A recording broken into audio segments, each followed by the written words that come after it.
جیسے کہ آپ واقف ہیں، آج ہماری شریعت انفارمیشن سروس کی 531ویں نشست ہے اور اس میں جناب اقبال احمد انجینئر صاحب نامور اسکالر، جو نہ صرف آپ کی ریاست میں، آپ کے شہر میں، بلکہ آپ ریاست میں، ملک بھر میں اور بیرون ملک بھی اپنی صلاحیتوں کی وجہ سے جانے مانے جاتے ہیں، آج ہمیں وہ شریعت کی ضرورت اور اہمیت کے عنوان سے مخاطب کر رہے ہیں۔ مجھے آپ سے چندنا یہ کہنے کی ضرورت نہیں ہے کہ اس عنوان کی کتنی اہمیت ہے، اس وجہ سے کہ اب ایک بات ذرا شاید تلخ گزرے، کڑوی گزرے، بعض حضرات کے حلقوں میں کہا جاتا ہے نام کے مسلمان ہیں، اور ہم یہ سمجھتے ہیں کہ اگر ہمارا نام عبداللہ، عبدالرحمن، رحمت علی یا فلاں ہو گئی، نام ہو جائے تو شاید ہمیں لائسنس ہے کہ بدکاریوں کا یا جھوٹ بولنے کا یا کیا ہے۔ اللہ رحم کرے، اور کسی پہ اعتراض نہیں ہے، لیکن وجہ یہ ہے کہ بنیاد بتانا چاہ رہا ہوں میں کہ شریعت سے ناواقفی ہے، یہ تمام ان چیزوں کی بنیاد ہے، اس کی جڑ ہے۔ لہذا شریعت کی ضرورت اور اہمیت سے، ابھی میں کل پرسوں کریم نگر کے ایک دورے پہ گیا تھا، وہاں سب بتائے لیکن یہ نہیں بتایا کہ شریعت کے بارے میں کیا اقدام ہو رہے ہیں، شریعت کی تعلیم کیسا، شریعت تربیت کیسا، کیونکہ لوگوں میں اہم واقعات کی معلومات نہیں ہے۔ جیسے مثال کے طور پہ اوقاف نہیں جانتے، اوقاف کے کیا معنی ہیں، اوقاف کا کیا مطلب ہے، اوقاف کی شرائط کیا ہے اور اس کے اغراض کیا ہیں، یہ واقف ہی نہیں، اوقاف سنتے ہیں۔ اسی طریقے سے میاں بیوی کے تعلقات، آپ دیہاتوں میں جائیے، میاں بیوی کے تعلقات کے بارے میں جہالت اس قدر زیادہ ہے کہ میں بتا نہیں سکتا۔ پھر اسی طریقے سے اگر آپ دینی تعلیم کے بارے میں جاننا چاہیں گے تو دینی تعلیم میں بچے، میں بڑی جماعت کے بچوں سے بات کے پوچھا کہ خلفائے راشدین کے نام کہیے، تو خلفائے راشدین کے نام نہیں بتا سکتے۔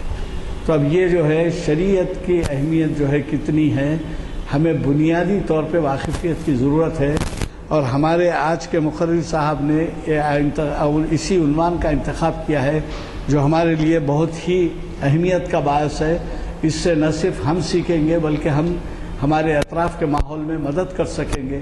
اگر کوئی آپ سے سوال بیٹھے اور آپ کے علم میں اس کا جواب ہو تو آپ دے سکتے ہیں، نہیں تو ان کی رہنمائی کر سکتے ہیں کہ بھئی عالم سے پوچھو یا مفتی سے پوچھو یا کچھ۔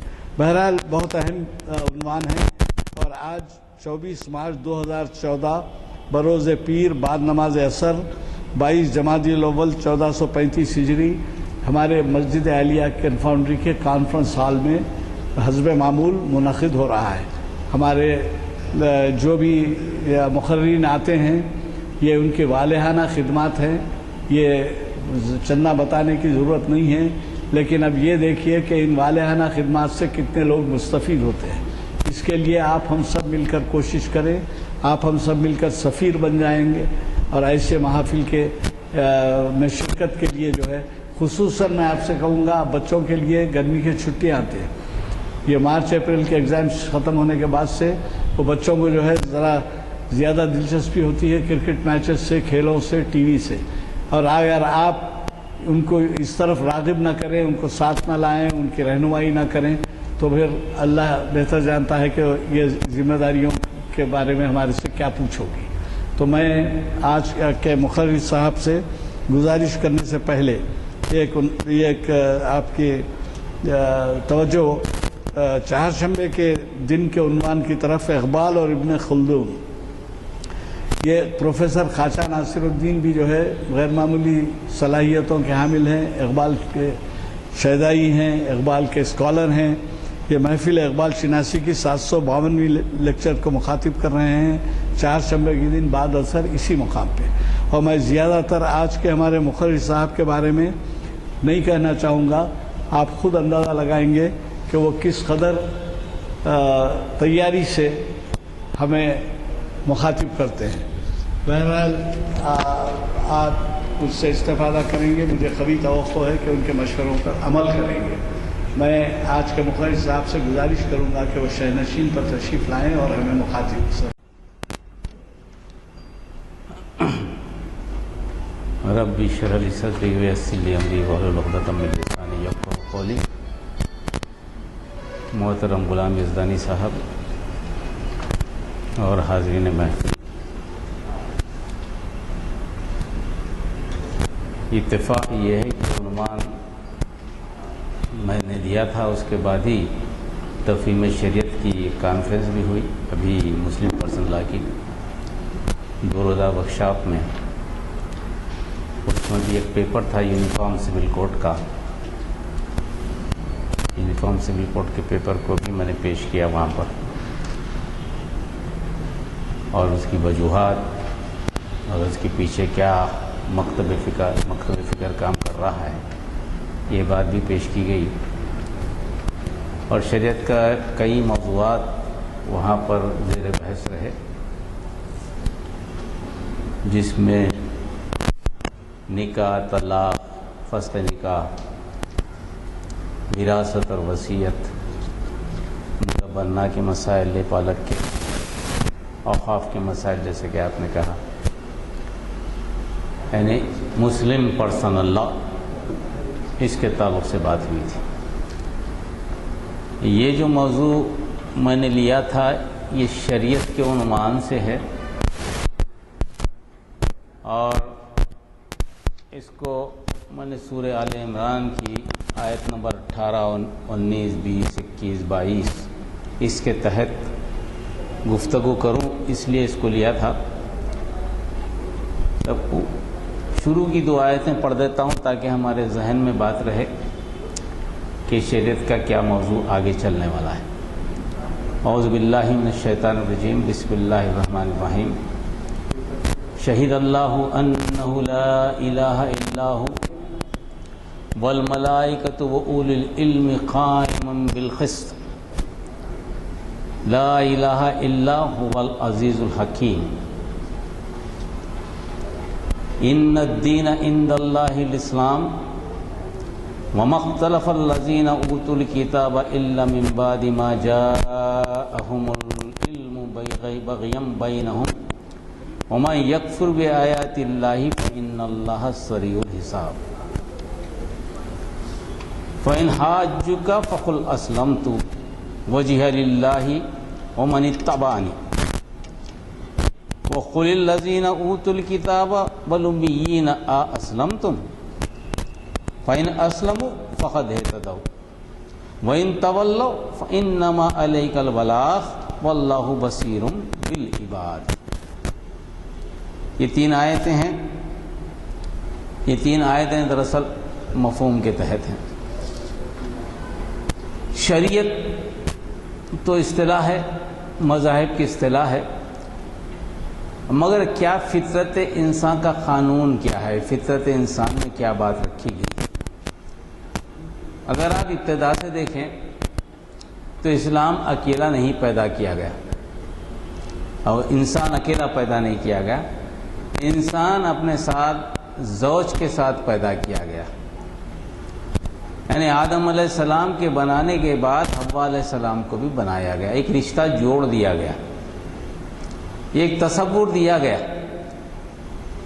اگر ہم سماج کی تعریف میں ایک سے زیادہ کچھ سماج کہیں تو سماج شروع ہوا، ابتدا سماجی سے ہوئی، ذمہ داری سے ہوئی، ایک اصول زندگی سے ہوئی، میاں بیوی کے رشتے سے ہوئی.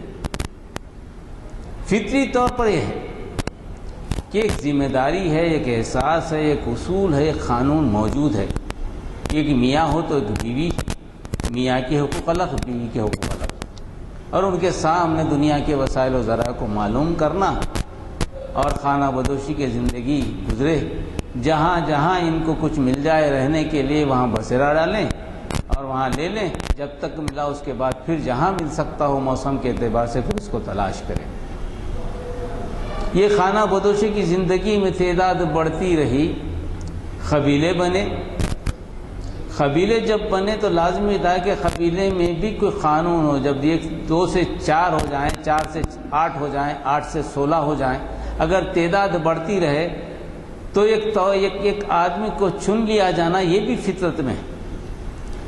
کسی بزرگ کو مان لیا جائے کہ ہماری قیادت کرے گا، یہ ہماری رہنمائی کرے گا، اس کی بات کو ہم سنیں گے، اس کی بات کو مانیں گے.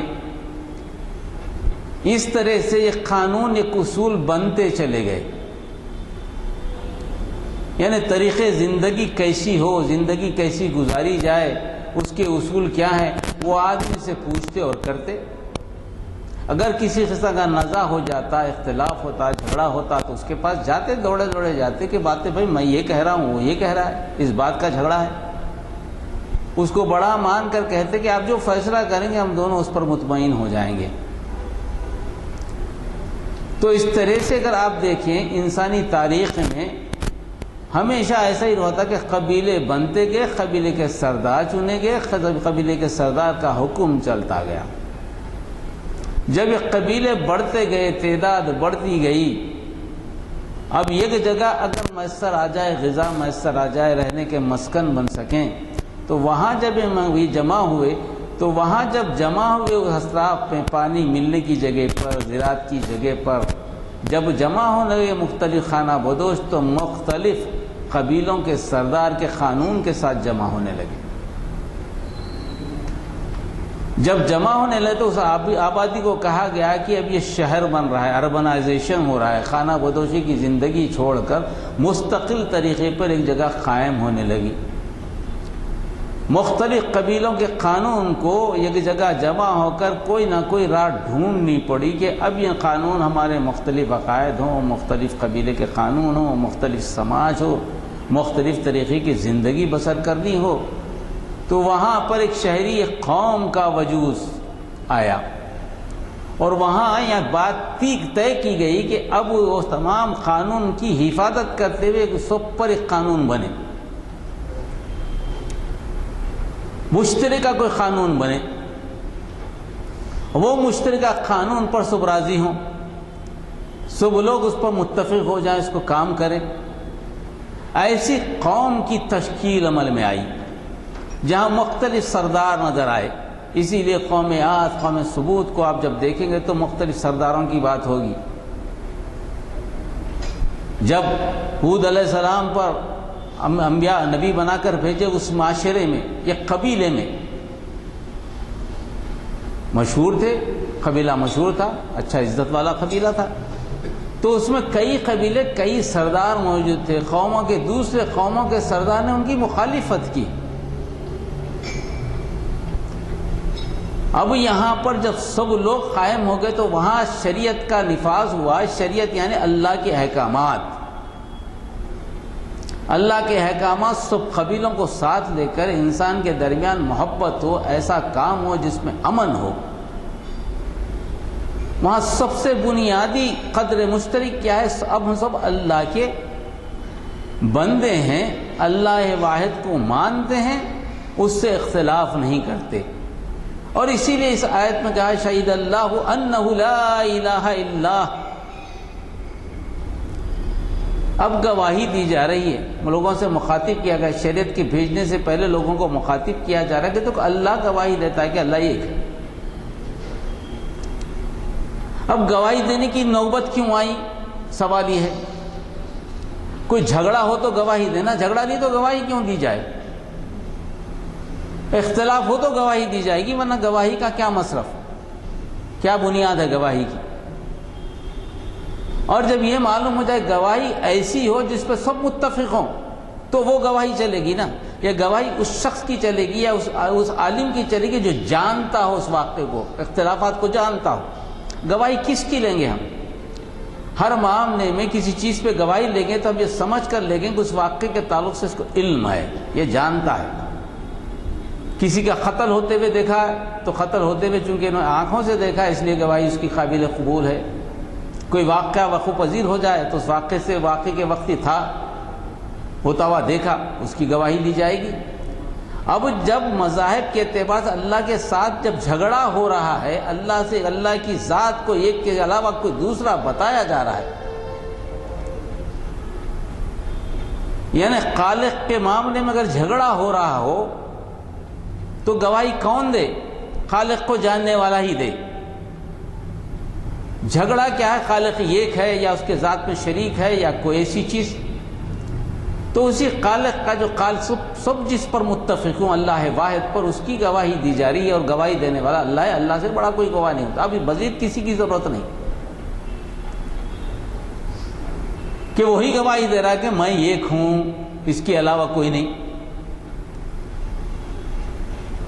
اور گواہی کائی کی دے رہی؟ میں گواہی دے رہا ہوں، پہلے گواہی میری، میرے علاوہ کسی کی نہیں چل سکتی، اس کے بعد جو مخلوق ہے وہ ملائکہ۔ ملائکہ کی مثال اس لیے ہے کہ جب تک ملائکہ پر ایمان نہ ہو اس وقت تک نبی پہ ایمان ممکن نہیں۔ اللہ اور بندوں کے درمیان کا جو رشتہ ہے وہ رشتہ ہے رسول کا، جس کے ذریعے کتاب بھیجی گئی۔ اگر ملائکہ پر ایمان نہیں تو رسول پہ ایمان نہیں ہو سکتا، کیونکہ کبھی ڈائریکٹ کنٹیکٹ میں اللہ تعالیٰ نہیں آتا۔ اگر رسول سے آیا بھی تو زبان سے آیا، گفتگو کی موسیٰ علیہ السلام سے، سامنے نظر تو نہیں آیا۔ تو فرشتے بھی گواہی دیتے کہ اللہ ایک ہے، یعنی تم تک جو علم پہنچا ہے وہ ان کی حقانیت ہے کہ میں بھی گواہی دے رہا ہوں میں ایک ہے، اور علم لانے والا تم تک جو ہے وہ بھی گواہی دے رہا کہ میں ایک ہوں، وہ مختلف خداؤں سے علم نہیں لے کے آ رہا ہے۔ تمہارے جیسے مختلف خداؤں کو تم نے گھڑ لیا، وہاں سے علم نہیں آ رہا، ایک ہی خدا سے علم آ رہا ہے۔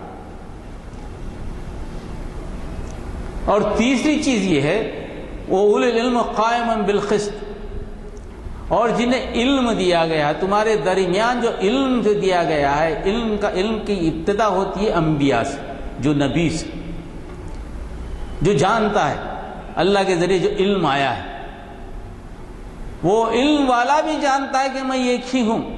یعنی تم کو جو پہنچایا جا رہا ہے علم وہ 3 زمروں سے آ رہا ہے، ایک تو میری طرف سے گواہی سے، اللہ کی طرف سے، دوسرا فرشتوں کی گواہی سے، اور تیسرا جسے نبی بنا کر بھیجا ہے، جسے علم دے کر بھیجا گیا، اس کی طرف سے بھی گواہی ہو رہی کہ میں ایک ہی ہوں۔ اور یہ تینوں کا معاملہ کیا ہے؟ قائم بالقسط، اس پر استحکام سے کھڑے ہیں وہ۔ مطلب یہ بات کیا پیدا ہوئی کہ یہ جو اللہ کے ایک ہونے میں جو جھگڑا ہے، یہ جھگڑے کو طے کرنا آسان بات تو ہے ہی نہیں، کوئی آسان بات نہیں ہے۔ جو بگاڑ پیدا ہو گیا اس میں کوئی آسانی نہیں ہے، مشکل ہی مشکل ہے۔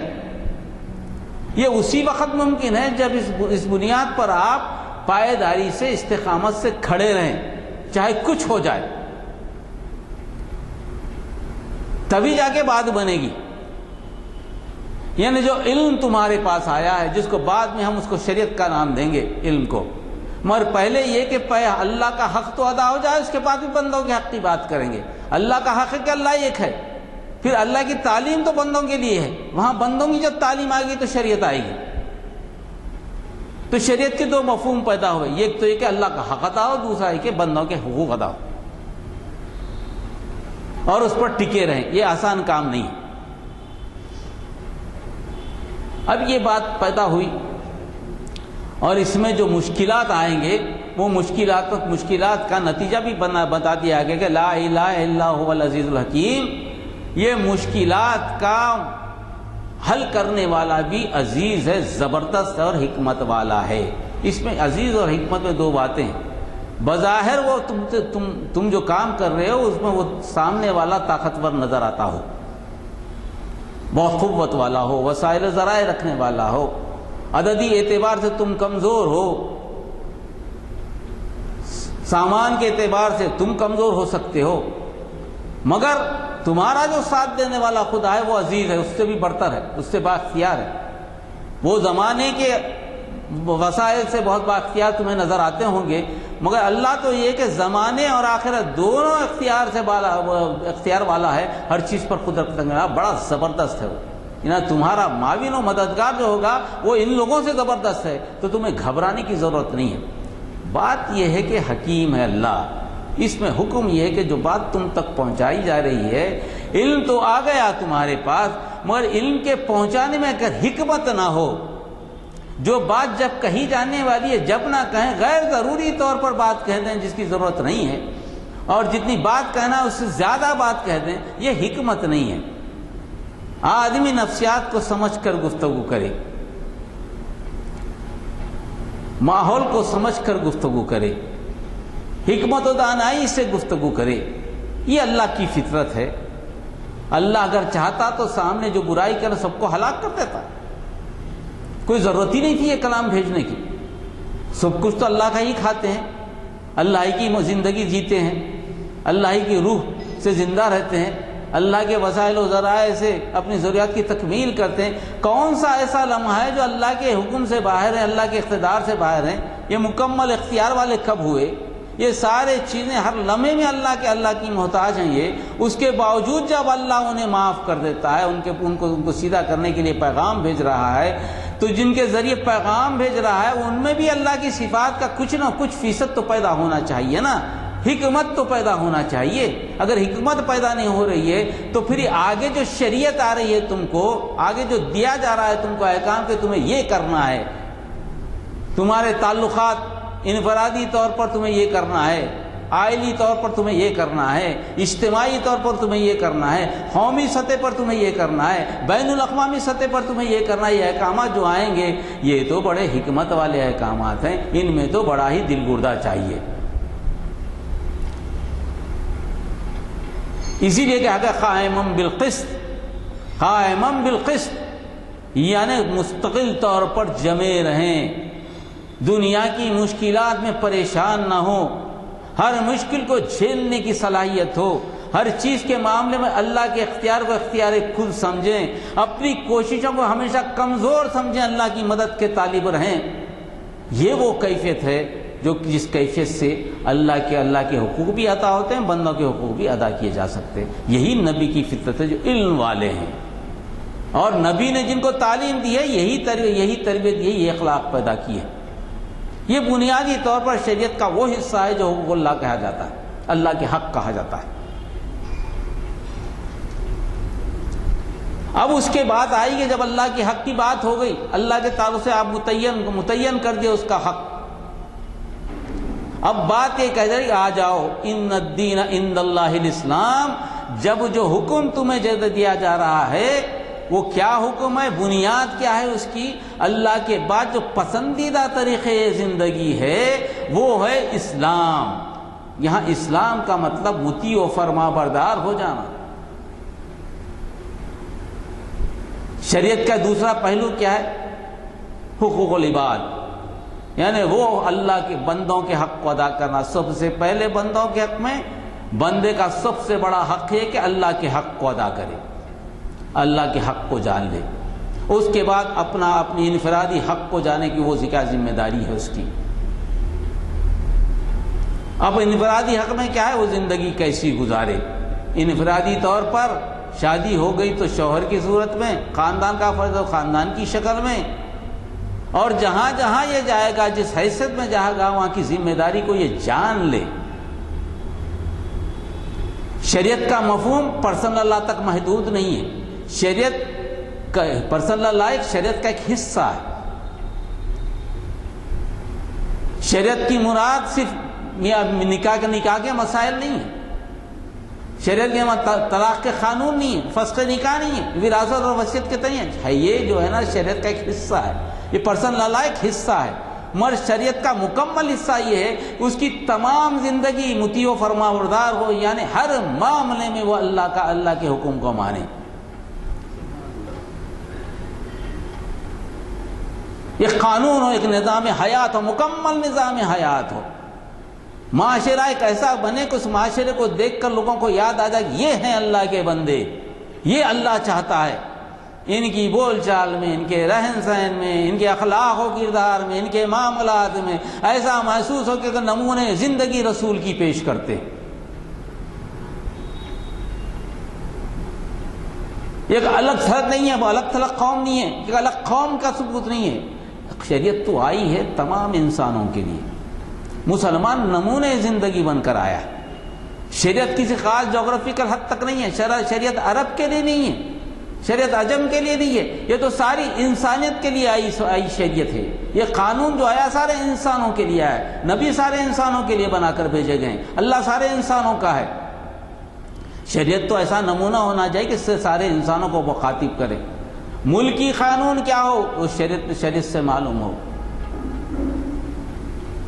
کیونکہ قانون کے دو حصے، ایک تو قانون کا وہ حصہ جو بندوں کے درمیان ہوتا ہے، افراد و افراد کے درمیان ہوتا ہے۔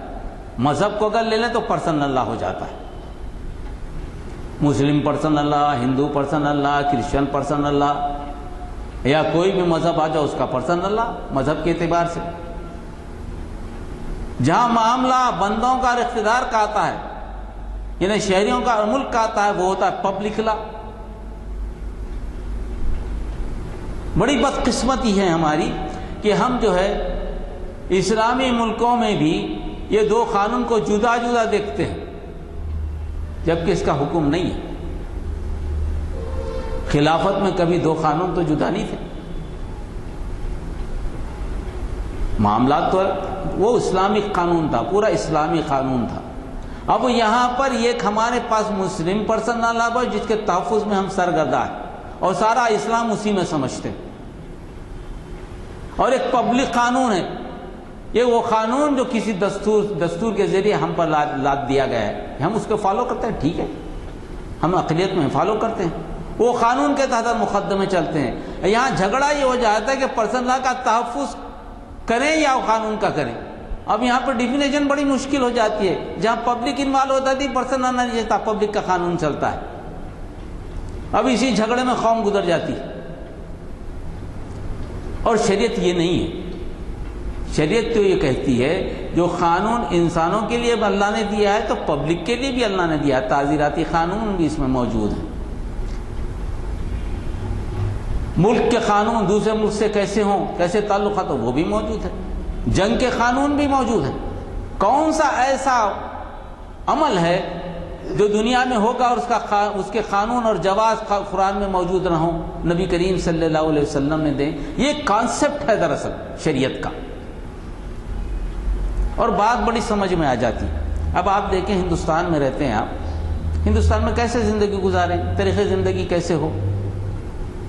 کسی ملک میں بھی چلے جائیں آپ آزاد تو نہیں ہے نا، ہر ملک میں کوئی طریقے زندگی کو متعین کیا گیا ہے، شہریوں کی تعریف کی گئی، وہ سٹیزن، اور باہر سے آئے تو باہر کے لوگ کون سے اجنبی، تعریف کی گئی ہے نا ہر جگہ۔ کسی ملک میں جا کے ہندوستانی قانون تو نہیں چلے گا، اگر وہاں کے آپ رہنے والے ہیں تو وہاں کا قانون چلے گا، وہاں کے مہمان ہیں تو وہاں مہمان کی حد تک وہاں کا جو قانون ہے وہ لاگو ہوگا۔ جس جگہ آپ رہتے ہیں وہاں کا کوئی جرم کرے تو ہندوستان کا قانون نہیں چلے گا، وہاں کا قانون چلے گا۔ یعنی ہر جگہ ہر ملک میں ایک طریقے زندگی پہلے سے طے کی جا چکی۔ ایک معمولی بات ہے، انسانی فطرت میں ہے، جب کوئی چیز بنائی جائے، کسی چیز کا خالق ہو، اپنی چیز بنائی جائے اور اس کو استعمال کرنے کے طریقے نہ بتائے تو بھلا آپ وہ چیز خریدیں گے کیوں؟ بھلا وہ چیز لے کے کیا کریں گے آپ؟ طریقہ تو یہ کہ جو چیز آپ کے حوالے کی جا رہی ہے اس کے استعمال کے طریقے بھی تو بتائے جائیں۔ اگر نہ بتائے جائیں تو چیز لینے کا مقصد ہی کیا ہے؟ کوئی بھی چیز خریدیں دنیا میں آپ، معمولی طور پر ٹی وی بھی خریدتے ہیں ہم، ٹی وی کو کیسے استعمال کریں ایک بکلیٹ آ جاتی ہے اس کے ساتھ، اگر وہ فالو کریں اس کی وارنٹی ہے، اگر خراب ہو جائے تو گارنٹی ہے ود ان اے پیریڈ۔ کار خریدیں، کار کے ساتھ ایک اصول آ جاتا ہے، کار کے بنانے والا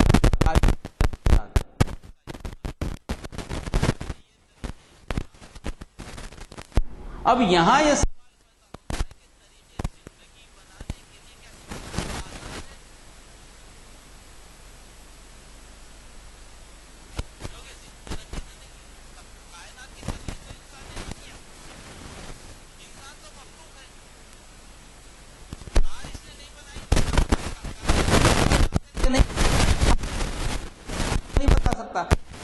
بتا سکتا اس کو بنا، کوئی بھی چیز جو بنی ہوئی آپ لیتے ہیں اسی کے ڈائریکشن پہ عمل کرتے ہیں جو اس نے کہا ہے، مگر یہاں مسئلہ الگ ہے۔ دنیا تو آپ نے نہیں بنائی، مگر دنیا میں زندگی کیسے گزارے میں حل کروں گا۔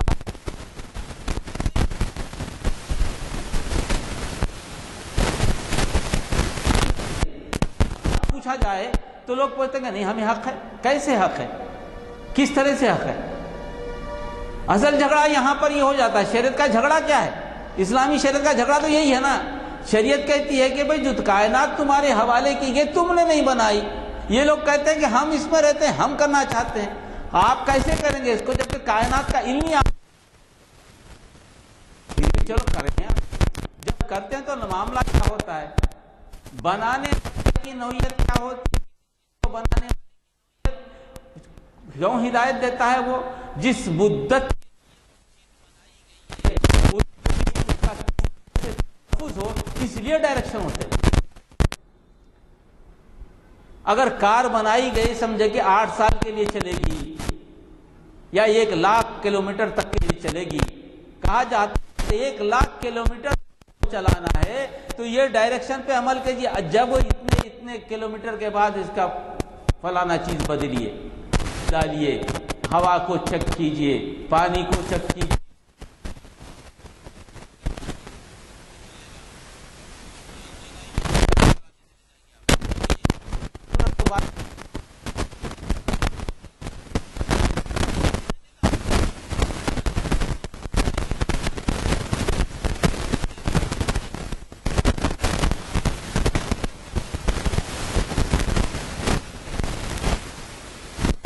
اور یا انسانوں کو یہ بات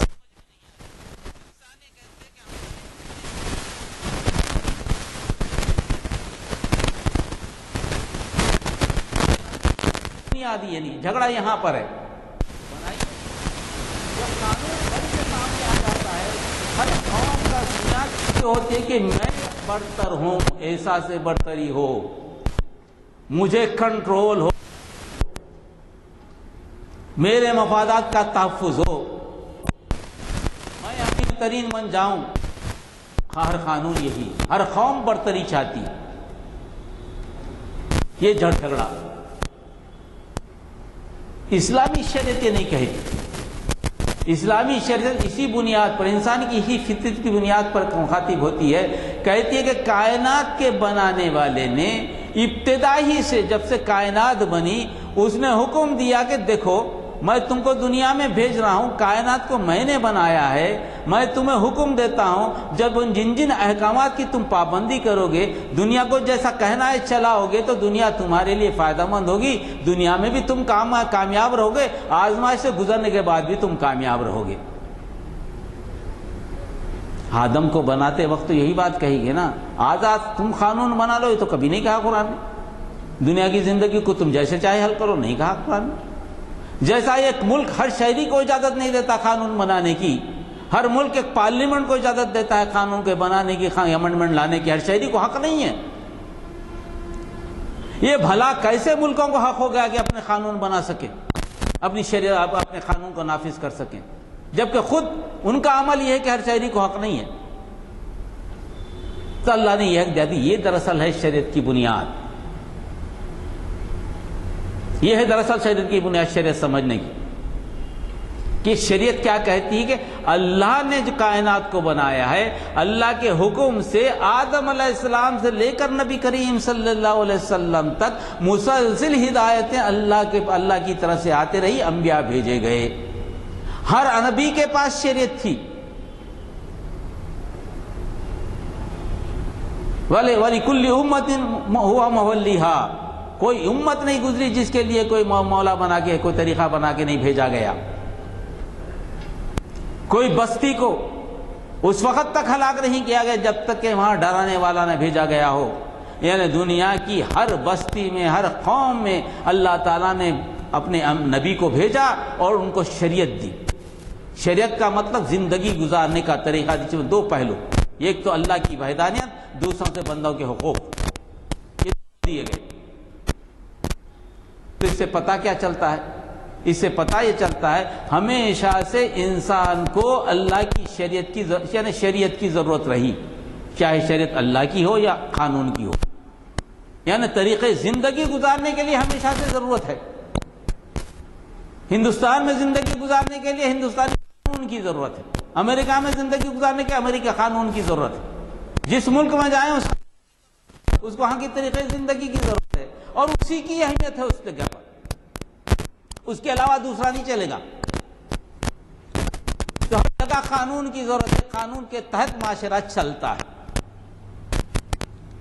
اب معاملہ یہ ہے جب دنیا سکڑ کر قریب آ گئی ہے، اب یہاں گفتگو ہو رہی،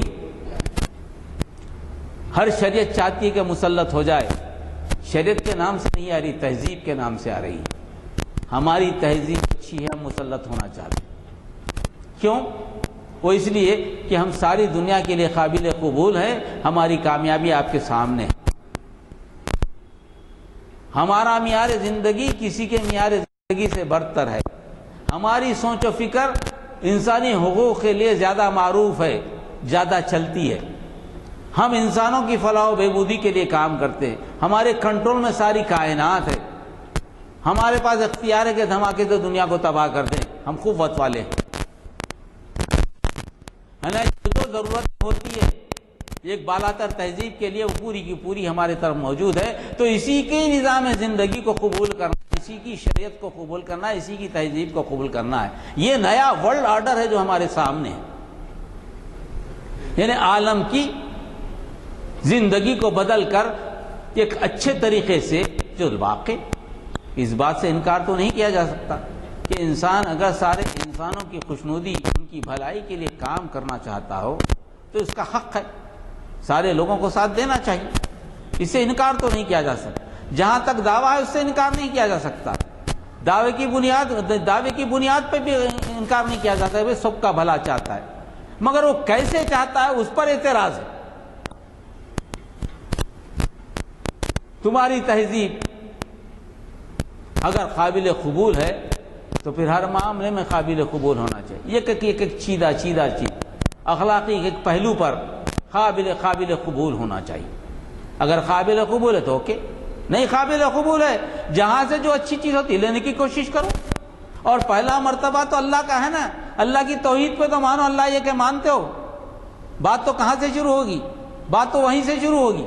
کسی تہذیب کی بنیاد اس عقیدے پہ ہوتی ہے، اس فیت پہ ہوتی ہے جس پہ وہ چلتا ہے.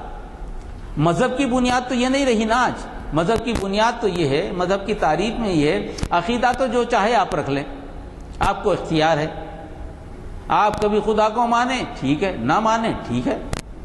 ایک خدا کو مانیں ٹھیک ہے، 10 خدا کو مانیں ٹھیک ہے، کروڑوں خدا کو مانیں ٹھیک ہے، 3 خدا کو مانیں یہ بھی ٹھیک ہے. اگر اس سب کا معاملہ مجموعہ بن جائے تو پھر تہذیب کیسے بنے گی؟ کون سی تہذیب کس پہ حاوی ہوگی؟ پہلے اس کو تو طے کر لیں. اگر اس کو طے کر لیں تو شریعت تو بعد میں آئے گی. شریعت کا پہلا جو پہلو ہے اس کو تو طے کر لیں آپ. وہ سب سے زیادہ ضرورت مند ہے، سب سے لائق تقلید ہے، لائق توجہ بھی ہے. پہلے اس بات کو تو مان لیں.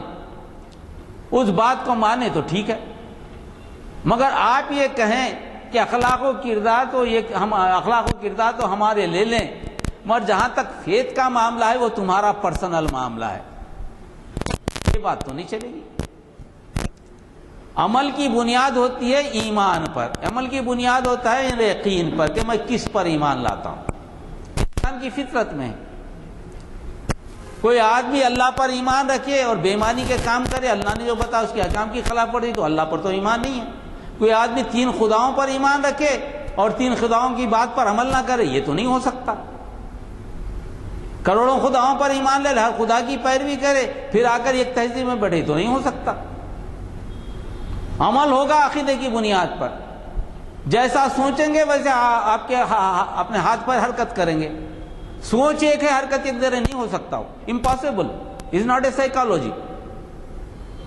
تو پہلے ایک بات پر آنا چاہیے. اب کہا یہ جاتا ہے کہ سارے مذاہب خدا کا انکار نہیں کرتے، یہ خدا کو مانتے ہیں.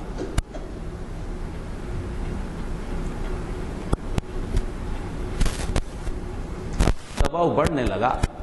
جب پڑا تو ساروں نے کہا کہ ہم ایک ہی خدا مانتے، کسی مذہب نے یہ خدا کے علاوہ کسی کا نہیں ہے. چاہے کرسچن ہو، یہودی ہو، ایون ہندوز کہتے ہیں کہ ایشور ایک ہی ہے. جتنے بڑے مذاہب ہیں ایک ہی کہتے ہیں. رہا بدھ مت تو خدا کی ہے، اس کو چھوڑ بھی دیں. دنیا کی 80% آبادی اگر اس کو متفق ہیں، اگر یہ خدا کو مان لیں تو اب تلاش کریں کہ یہ خدا نے کیا احکامات دی انسانی زندگی کے. اگر خدا ہے تو احکام دینا چاہیے، خدا کو اختیار بھی ہونا چاہیے۔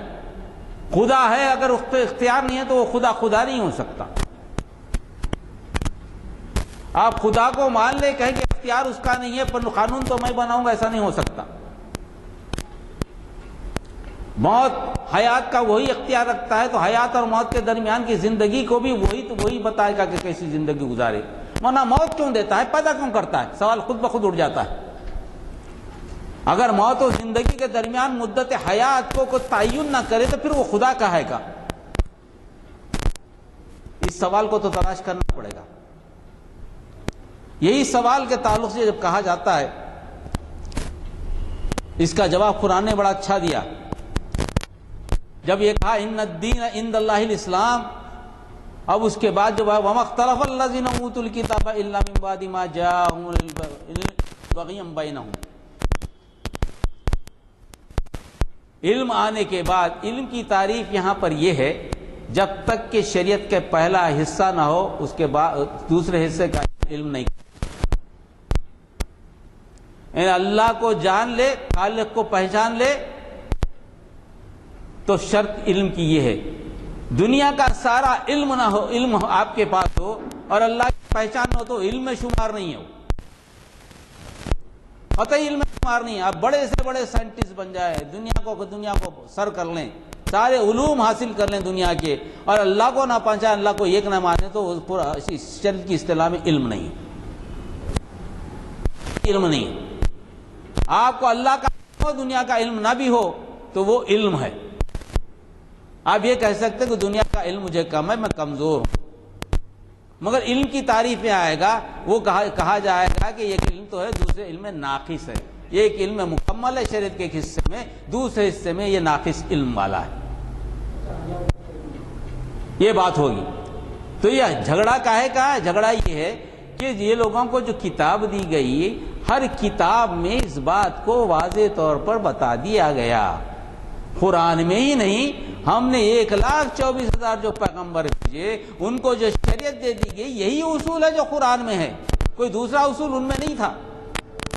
ان کا اختلاف اس بات پر نہیں ہے کہ ہم نے جو کتاب دی ہے اس میں اختلاف ہے، بنیاد تو یہی تھی، مگر جو اختلاف انہوں نے پیدا کیا محض اس لیے کہ ایک دوسرے پہ سبقت لے جانا چاہتے تھے، وہ ایک دوسرے کے حقوق کو ختم کرنا چاہتے تھے، ایک بڑا حق حاصل کرنا چاہتا، دوسروں کے حق کو پامال کرنا چاہتا تھا۔ اختلاف اس بنیاد پہ، اختلاف اس بنیاد پہ نوا کہ ان کے پاس علم نہیں تھا، وہ علم ان کے پاس تھا مگر اختلاف ہوا۔ تو یہ اللہ کی غلطی نہیں ہے، یہ تم کو جو تھوڑا سا اختیار دنیا میں دیا گیا اس کو تم نے غلط استعمال کیا۔ اللہ پر الزام مت لگاؤ، انبیاء پہ الزام مت لگاؤ، شریعت تو تمہارے پاس موجود ہے۔ یہ حکم مسلمانوں کو بھی دیا جا رہا کہ دیکھو جب یہ اعتراض اٹھائیں تو ان کی کتابوں کو دیکھو، ان کی کتابوں میں تم کو ملے گی جو ہی بات قرآن میں کی جا رہی ہے وہ ان کی کتابوں میں ضرور ملے گی، دیکھو تم ان کو۔ یہ دعویٰ کیا جا رہا ہے اس میں، تمہیں ان تک قرآن کا علم پہنچا دو، یہی حکمت ہے جس کا تذکرہ پہلی آیت میں کہا گیا، واللہ عزیز حکیم، اللہ تودت اور حکمت والا ہے۔ تو یہ بات کو ڈھونڈو، اسلامی شریعت کو پہنچانے کے لیے اس باتوں کو تلاش کرو ان کی کتابوں میں، جب جا کے تمہیں جو نا اپنی شریعت کو ثابت کرنے کا موقع ملے گا۔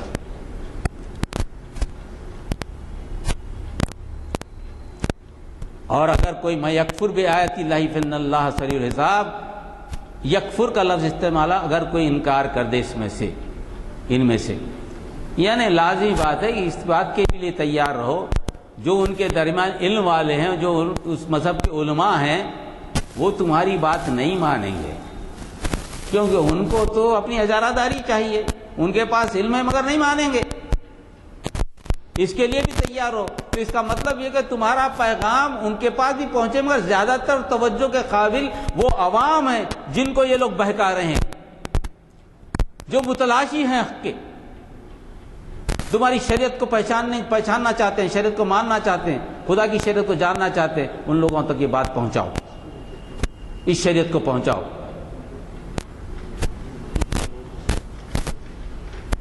اگر اور جو علماء ہیں ان کے نہیں مانیں گے اور تم سے کیا کریں گے؟ حجت کریں گے، تم سے حجت کریں گے، تم کو غلط ثابت کرنے کی کوشش کریں گے، غیر ضروری تفصیلی بات کریں گے، یعنی طویل گفتگو کر کے الفاظ میں الجھانے کی کوشش کریں گے، حجت کریں گے، تم کو ناکام کرنے کی کوشش کریں گے، تو پھر بنیادی بات پر تم آ جاؤ۔ کیا ہے بنیادی بات؟ فَإِنْ حَاجُّوكَ فَقُلْ أَسْلَمْتُ وَجْهِيَ لِلَّهِ وَمَنِ اتَّبَعَنِي۔ اگر حاجت میں کہو زیادہ گفتگو ہو جائے، تمہارے سمجھانے کے بعد نہ سمجھیں، تم سے حجت ہی کرتے رہیں، تو معاملہ کس بات پر ختم کرو؟ یہ بس بات پر ختم کرتے ہم تو اللہ کے فرما بردار ہیں، ہم تو اللہ، ہمارے تمام وجیہات، تمام سمتوں سے، ہر سمت سے ہم اللہ کی طرف رجوع ہو گئے۔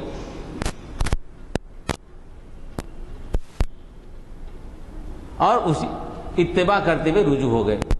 اب ان سے یہ پوچھو گے قُلِ اللَّهِ الَّذِي أُوتُوا الْكِتَابَ وَالْأُمِّيِّينَ أَسْلَمْتُمْ، دو گروپوں کا تذکرہ ہے۔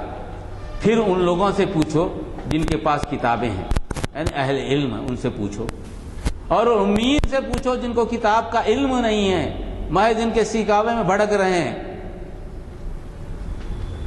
یعنی عوام سے بھی پوچھو، ان کے خواص سے بھی پوچھو۔ کیا پوچھو؟ اسلم تم، کیا اس بات پہ تم فرما برداری کرتے ہو، اللہ پہ ایمان لاتے ہو، اللہ کی طرف سربت سجود ہوتے ہو یا نہیں ہوتے ہو؟ تم مان لو۔ اگر ہماری بات کو نہ مانتے ہو مت مانو، مگر تمہاری کتابوں میں جو اللہ کو بتایا گیا اس اللہ کو مانتے ہو تو مان لو، مانتے ہو۔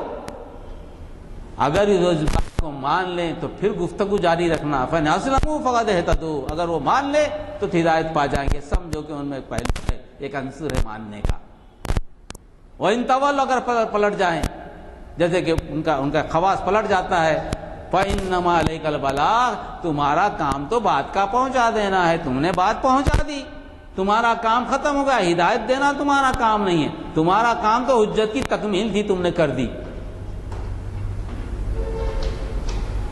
وَاللَّهُ بَصِيرٌ بِالْعِبَادِ، اللہ تعالیٰ اپنے بندے جو کچھ کرتا ہے ان کو بڑی باریک بینی سے دیکھتا ہے، ہر طرح سے دیکھتا ہے۔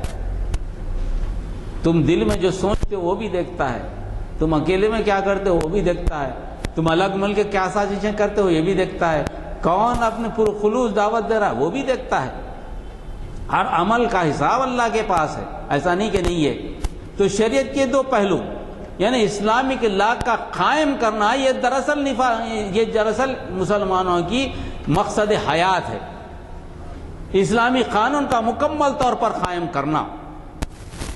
اس کے بجائے مسلمان صرف پرسنل لا میں الجھ کر رہ جائے، قوت ہی نہ ہو اس کی، تو اسلام کے کون سے پہلو کو یہ پورا کر رہا ہے؟ کون سے پہلو کو پورا کر رہا ہے؟ نہ خود عمل کرتا ہے، نہ خود نمونہ بنتا ہے، نہ دوسروں تک دین کو پہنچاتا ہے، تو کس جگہ کھڑا ہے؟ کون سی شریعت کی بات کرتا ہے؟ شریعت کی ضرورت تو سب کو، ہم کو بھی ہے۔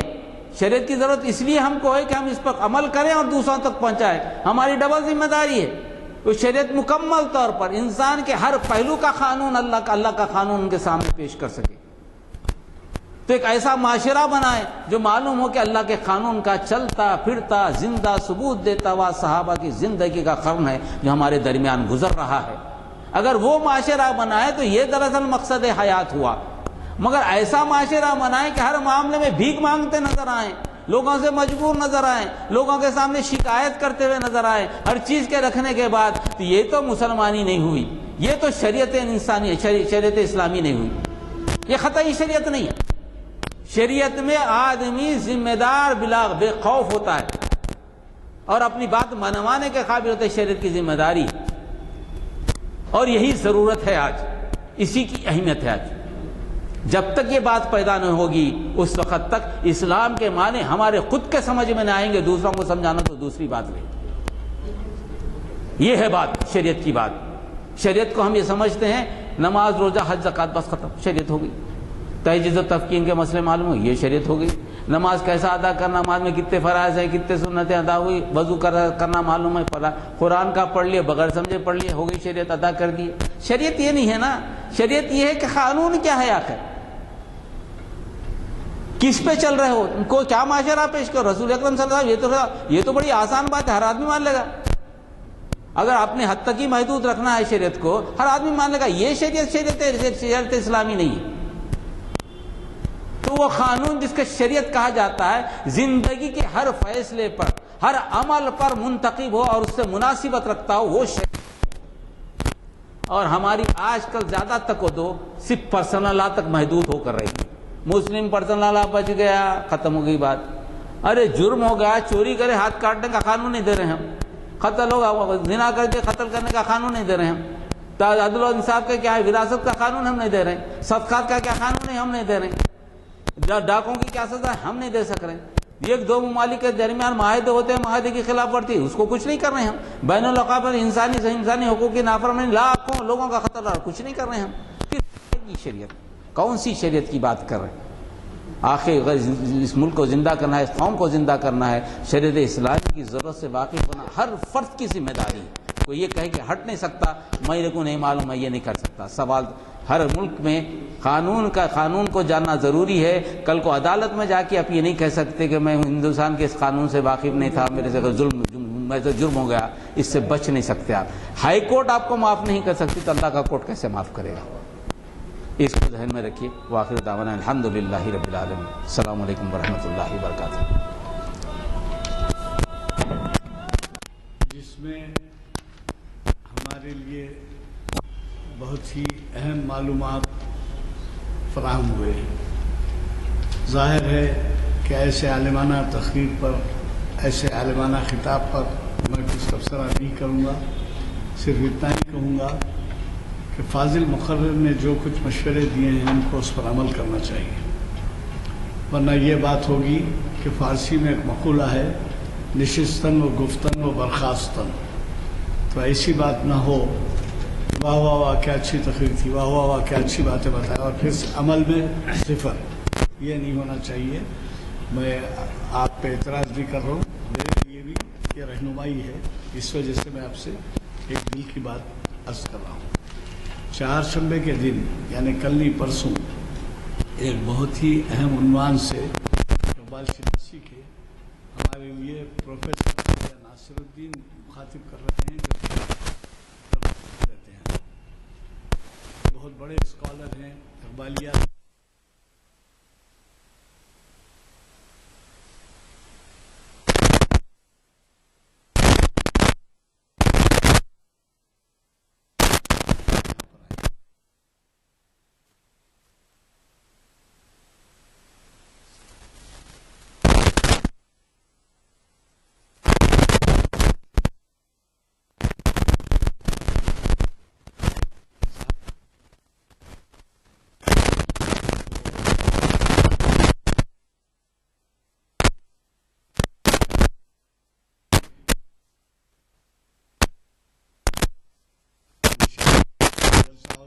پابندی سے ایسے بہرحال میں آپ سب سے دعا کے خواہش کرتا ہوں، بخاری صاحب دعا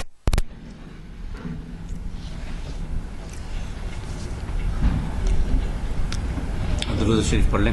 اللہم صلی علی سیدنا مولانا محمد وعلی آل سیدنا محمد صلی اللہ علیہ مولانا محمد وبارک وسلم۔